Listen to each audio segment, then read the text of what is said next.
শুনে ল, তুই যে উপরতে নিচেতে ডাইনেতে বামেতে কোন দিক দিয়ে আবিষ্কার হস ঠিক নাই। কবে জানি আমি একটা হার্ট অ্যাটাক করে মরি ডরের চোরে। তুই দেখতাছস না আমার বয়স হইছে? কেন কইছা তুমি এখনো জোয়ান আছো মা? হ্যাঁ থ্যাংক ইউ। না মানে একটু থাক, আর কোনোদিন আমার সামনে এমনি হঠাৎ করে আবিষ্কার হবে না, তাহলে কিন্তু তোর খবর আছে। আচ্ছা এবার আমার কথাটা হলো।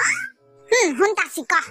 ওই যে আমি আছি না, রাস্তা দিয়া যাইতাছিলাম না, আর অনেকগুলা মাইয়ারা আছে না, আমারে খালি ঢিল মারে। তোরে মাইয়ারা ঢিল মারবো কে? তুমি বুঝো না, তোমার ছেলে অনেক বেশি হ্যান্ডসাম।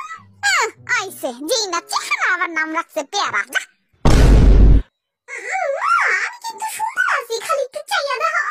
ঘোড়া ডিম আর সস বান্দরের মতো চেহারা তোর। তোরতে তো কুকি বেশি সুন্দর, কই ওরে তো ঢিল মারে না মাইয়ারা। মারে মারে ওরে জিগাও তুমি। আই কুকি তোর মাইয়ারা ঢিল মারে?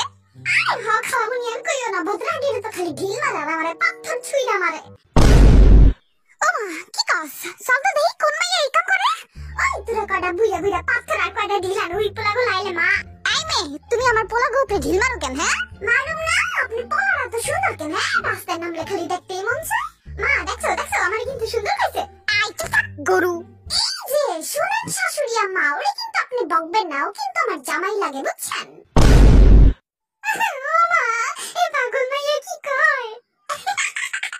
তুমি দাঁত বার করে বেটকাও কেন? তুমি আমার জামাই নাম্বার 2 লাগো বুঝছো।